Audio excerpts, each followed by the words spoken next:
Okay, there's 3 varieties of Theobroma cacao, and Theobroma cacao is the scientific name for chocolate. Forastero, Criollo, and Trinitario. We grow the Forastero, and we have growers also that grow the Criollo. Criollo is a rare find of chocolate. Less than 10% of the world's chocolate comes from Criollo. 85% of the world's chocolate comes from Forastero. And the hybrid, the cross between those two, is Trinitario. Now what we do, we walk up the way here and you can see the pods on the tree where we actually harvest. And another distinction that we have is that we take the chocolate from the cocoa tree to the finished product. The industry takes it from the dried bean to the finished product. And because we do grow as well as process, we're the only entity of its kind within an industrialized nation that grows and processes chocolate. We'll go up this way. Now these are some of the cocoa pods here. This is our workstation where we actually ferment the beans, and we bring the beans here for staging for extraction from the pod. And we have 1,350 Forastero cacao trees. Now these are the Forastero cacao trees. They will live 40 to 60 years. Takes 4 years to come to fruition. Have to have a minimum of 50 inches of rain spread evenly. And they're cauliflower and ramiflora, means that the pods and flowers come on the trunks of the tree as well as the limbs of the tree. Oh, wow. Now the little bloom, let me show you the bloom. These are little blooms. And again, they come on the limbs and the trunks of the tree. They have 5 petals, 5 sepals, 5 stamen, and no fragrance. Now coffee is a member of the gardenia family. So when the star bloom comes out of the coffee tree, has a real nice fragrance, but the little cacao bloom has no fragrance whatsoever. And once the bloom unfurls, it has to be pollinated within the first hour of blooming. And the principal pollinator is a little midge fly. Few ants, a few bees will pollinate the blooms, but it's principally midges. And midges are nocturnal and daytime pollinators, so they're constantly here pollinating, and they will pollinate 6 to 10% of all the blooms on the tree.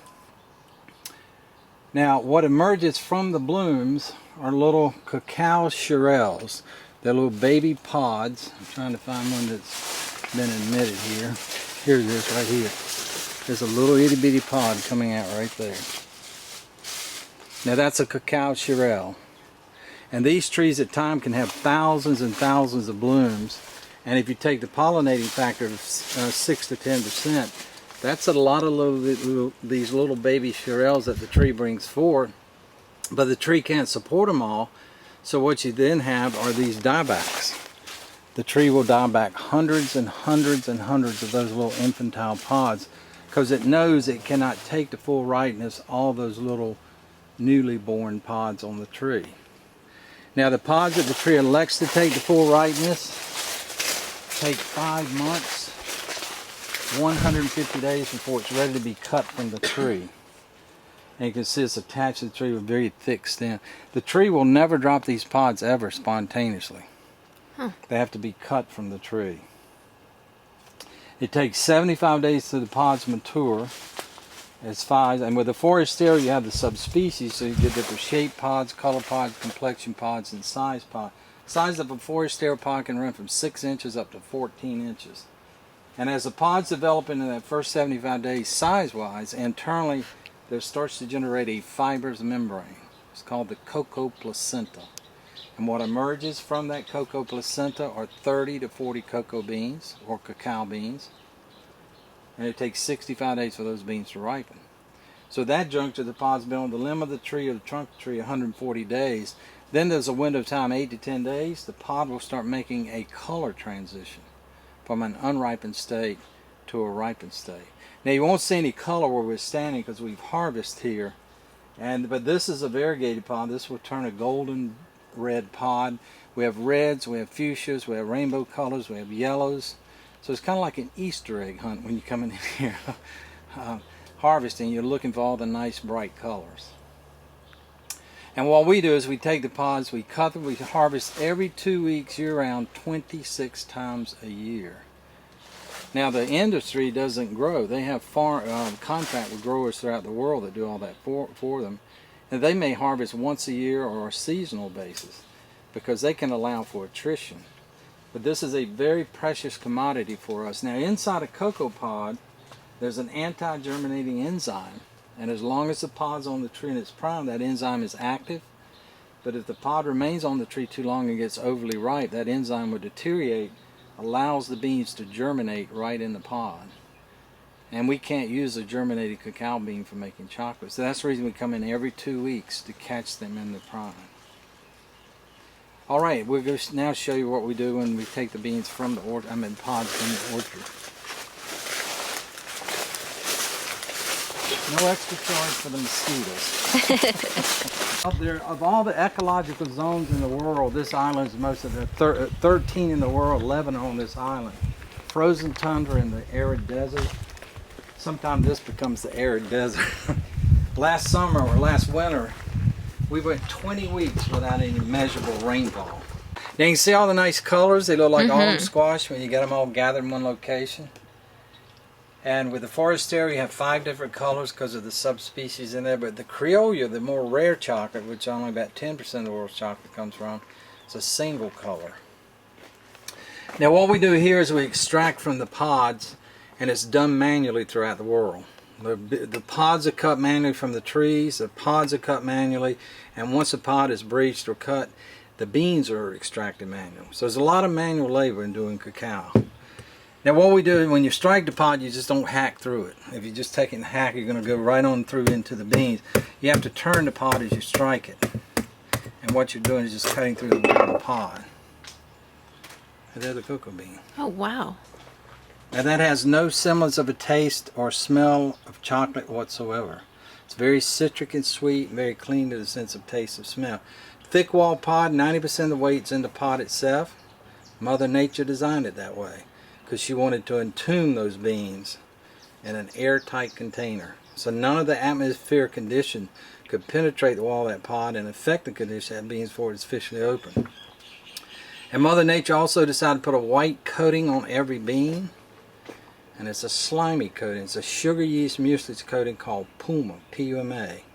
Now Mother Nature put that slimy coating there for a reason also. And she knew as man evolved through the years, they'd eventually figured it out. They did. Beans are now exposed to the environment. In the environment is oxygen. Oxygen becomes the catalyst that precipitates the yeast in the coating and start converting sugar to alcohol to CO2. That's your basic fermentation chemical reaction. The subtle byproduct of that chemical reaction, heat. So these beans being exposed to the environment at this point will eventually start to ferment, and as they start to ferment, the bean has been given the ability by Mother Nature to channel the byproduct of heat from the chemical reaction to the surface of the bean to create a surface heat called ectothermal energy. And Mother Nature gave these beans the ability, once they're exposed to the environment, to heat themselves up for one reason: to take that white coating off. And once the coating is off, it reveals a rusty color shell, and under the shell is the pure meat of the chocolate called the chocolate nib. And that's what actually goes into making chocolate. That is the pure meat of the chocolate. Now in this chocolate nib there's strong stimulants, theobromine and likewise caffeine. You get 0.5% caffeine, so you get a little kick of caffeine when you eat chocolate, but the major kick, 2 to 3% by weight, is theobromine. And theobromine can react adversely to body chemistries, induce migraine headaches.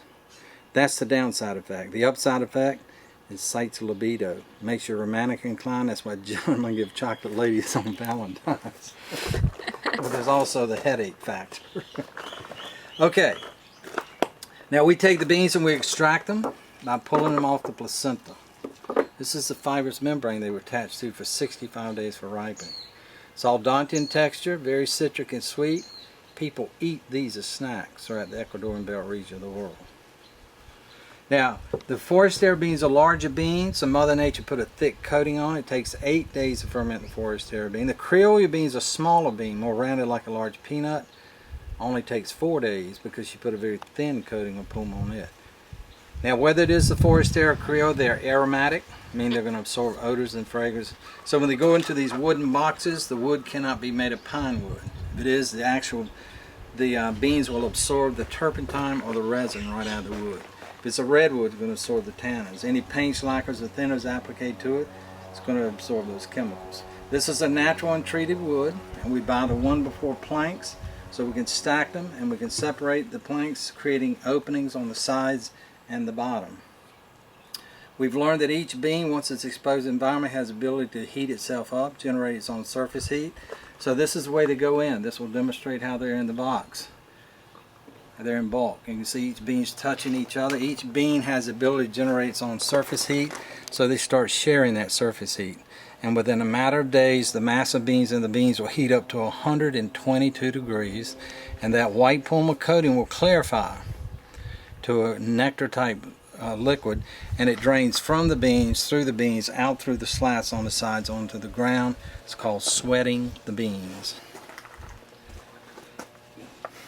Now, also acids are created in there, acidic and lactic acid. The beans are existing in this environment, and eventually those two acids infiltrate into the bean, killing the bean and inciting the flavor. So what we're doing in fermentation is setting in motion the precursor for development of flavor. We're inciting or stimulating the flavor. Then we present the beans to the environment, and the agent in the environment that develops the flavor is the natural sunshine. And the natural sunshine is the best developer of flavor of all the world. Now, as I mentioned earlier, the beans come out plump in moisture, 50%. It takes 22 to 28 days to get them down to 7%. Once the beans are at 7%, we make chocolate. We're ready to make chocolate. And we take it through 5 steps, and we'll go through there and show you that. You smell that? Oh. Smell the odor? Yeah. These just came out of the fermenter. You're going to smell the best chocolate in the world. Cocoa beans smell like dirty socks. Yeah. When you take them out of the fermenter. Oh, yeah. Now, these came out of the fermenter yesterday.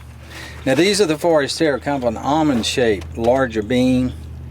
And again, about 85% of the world's chocolate comes from the Forastero bean. Now, these are the Criollo over here. Criollo beans are more rounded like a large peanut. You can see they're more rounded. You won't have the odor. They don't have as much as an odor. No, because these just came out. These have been out in the sun almost 2 weeks. Oh, how long do they have to stay in the sun for? 22 to 28 days. Okay. And the reason the variation is it's due to weather conditions. They have to have a minimum of 22 days of constant sunshine. And we have to take them 50% moisture down to 7. And we know 22 days of constant sunshine is rendering that moisture content to that level. But if we do have cloudy days or rainy days, then of course we have to extend them in the sun that much longer.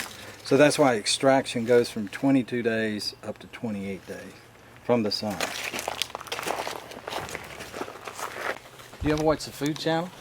Uh-huh. Alton Brown is coming in June. Oh, okay. Yeah. Okay.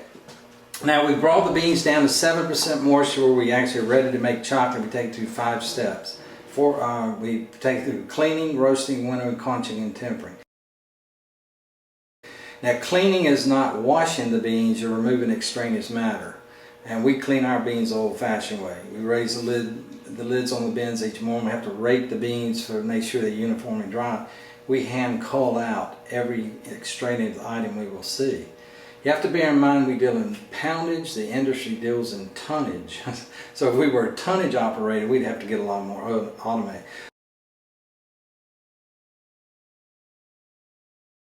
So your first step is removing the impurity. Second step is roasting. That's where we seize and lock the flavor inside the cocoa bean. And we use a coffee roaster. Now the big commercialized cocoa bean roasters, which are computerized, probably the capacity is about 10 tons. And we didn't have the budget to afford it. We didn't have a physical plant to accommodate it. And we didn't have enough even beans to even operate it. So we use a coffee roaster, and we roast to lock in the flavor. And then after the flavor's been locked in the beans come out nice and toasty, but the shell is still there. That rusty colored shell still encapsulates the nib. Well, the shell is where all the bacteria is, and it's virtually indigestible. So now we have the FDA requires that shell to be cleanly removed, and now it comes to this piece of equipment. Now this is a new winnower. A gentleman in Clearwater, Florida built these. He's a master machinist. We had our old one right here. It stood about 3 to 4 feet high. Took me 80 hours to do 4,000 pounds of beans or 2 tons of beans. 80 hours. This new one has shaved 60 hours off. I can do it in 20 hours. So that's why I kiss this machine every time I walk by. Now this is a winner. Now what you do, if you ever go into a chocolate shop to buy a nib to snack on, to put over your smoothies, put over whatever you want to do, you never see whole bean nib. It's always in pieces. Because what we do is we take the aspirator here, put it in a big container of beans, and the beans are aspirated, or actually vacuum up to this hopper, and then it drops down into this breaker. And the breaker will fracture the bean into pieces of shell and nib. The shell has acquired aerodynamic quality when it roasts. If you cast a handful of shell to the environment, it has flotation qualities. Nib is heavier. So when it emits from this breaker onto these vibrating sieves, it's broken into pieces of shell and nib, advances forward through the vibrating process, and you can see these calibrated aspirators here. Now when that aerodynamic shell and heavier nib passes under those aspirators, they've been calibrated to lift the shell up away and deposits in the wastebasket, but the nib being heavy will not be lifted, and it drops into these trays. And when this thing is operating for about the first 10 minutes, pure nib will come pouring out of these trays. So that's how you get the shell away from cocoa beans. It's called winnowing the beans. Now once we get all the little pieces of pure nib free of shell, we're ready to make chocolate. So it goes into this room. Okay, now this is our conching room. Now conch is one of the procedures for actually rendering the bean or making it into edible chocolate. There are 36 carbon steel blades in the cavity of this unit, and they're arranged like a fan turbine on a jet engine, and it is loud as a jet. It's 139 decibels of sound. If you enter this room with it operating without ear protectors, chances are you're going to have a roaring in your head for several days, or you might even have a bursted eardrum. But it's the nature of the beast, and the beast has to operate for 18 hours. Now the first 2 hours we put the little pieces of nib, we ingest it into the unit here, and for the next 2 hours the blades will actually neutralize that solid piece of nib material or nib pieces into a liquid. And at that point it becomes a chocolate liquor. There's no liquor in it, it's just pure unadulterated liquid chocolate. Then we embark on the secondary ingredient run, which is a 16-hour run.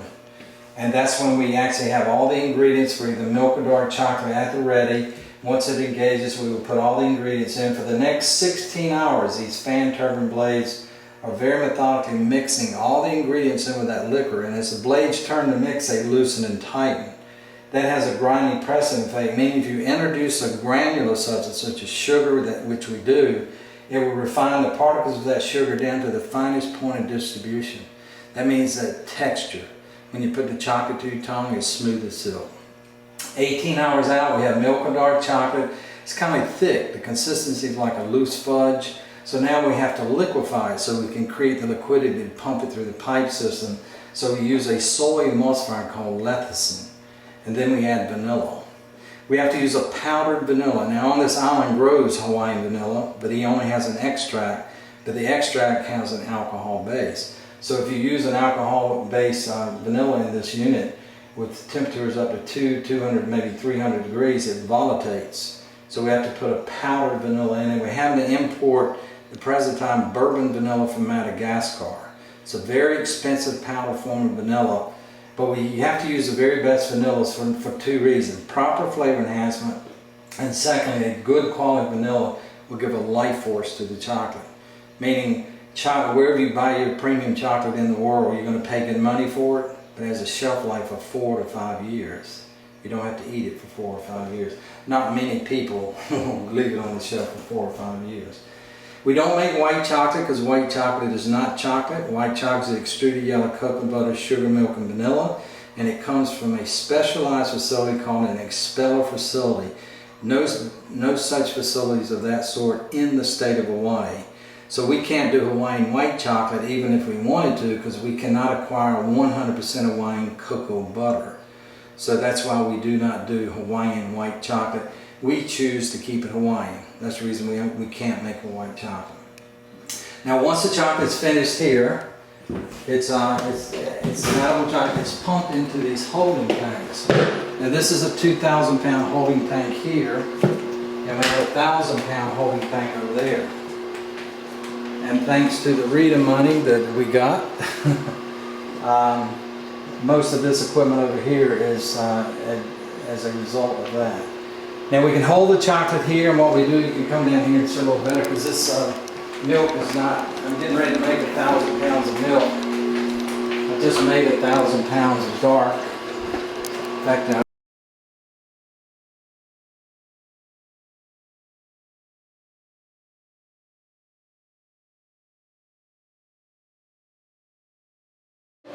what we're doing here is, I mentioned earlier, we pump the chocolate.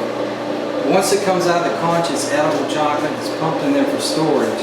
Then we incrementally pump 200 pounds at a time from the storage tank into these tempering kettles. Now, tempering is where you're stabilizing the cocoa butter crystals. And when cocoa butter cools in chocolate, it forms stable and unstable crystals. We have to have all stable. And the way we temper the chocolate, retain it to the stable crystals, we have to physically activate the chocolate with paddles, and then we start circulating cool water through this water jacket. And the circulation of the cool water through this water jacket will gradually cool the chocolate down very slowly. And we cool it from about 120 down to about 86 degrees Fahrenheit. Now, as those cocoa butter crystals convert, they go stable and unstable. And the unstable, eventually, as it cools very slowly, will realign the molecular configuration from unstable to stable. That gives you all stable crystals, and that means at that point, the chocolate is tempered. And in that way, it gives it a nice satin sheen, a nice snap when you break it, and it also facilitates it coming out of the mold and put it into it. Now, these are the mold. And once it's tempered, we have a pipe assembly that actually allows us to transport the chocolate from the tempering kettle over to the jogger table. Now, you have to imagine the pipe assembly because it's not attached, but we're attaching a pneumatic pump in this cabinet will force the chocolate through the pipe assembly, and then we have a manifold attached to the pipe assembly that divides into 4 3-ounce bars. This is the direct deposit. It's the jogger table. And what the jogger table does is jog the mold on the surface of the table, evenly distributes that liquid chocolate in the cavity of the molds, and the jogging effect also eliminates air bubbles, so it gives it a nice smooth surface. And then once it's fully jogged and evenly distributed and all the air bubbles in it smooth, they go into these pastry racks and sheets, and it's rolled into a cold room. Now this is our cold room here, and the pastry racks and sheets are rolled in here. And this room is climatized at 64 degrees Fahrenheit, 50% humidity. Now the chocolate enters this room as a liquid configured chocolate on the trays, but with the atmosphere being 64 degrees, it will start solidifying, and within a couple of hours all that liquid chocolate is fully solidified. And then what we do is we demold the chocolate over here, and the girls will put it in these sealed containers because chocolate is aromatic. If we would somehow get smoke infused into the room or a big foul odor, then the chocolate would actually pick that up. So we put them in there. This is where the chocolate is demolded, packaged, and it's shipped from right in here. So it's come from the tree to the finished product right here. And we have you on a DVD too, by the way. It's called Chocolate is Aloha. And it goes up here. When did you start doing these? Oh, we've been doing this, yeah. Have you? Yeah. We do a 1-ounce plumeria. We do the little bite-sized plumerias. Yeah. And I think Pam has you a sample of that in here. I don't remember this. Yeah. So that's the end of the line from the tree to the finished product right here. Well, thank you. Yeah.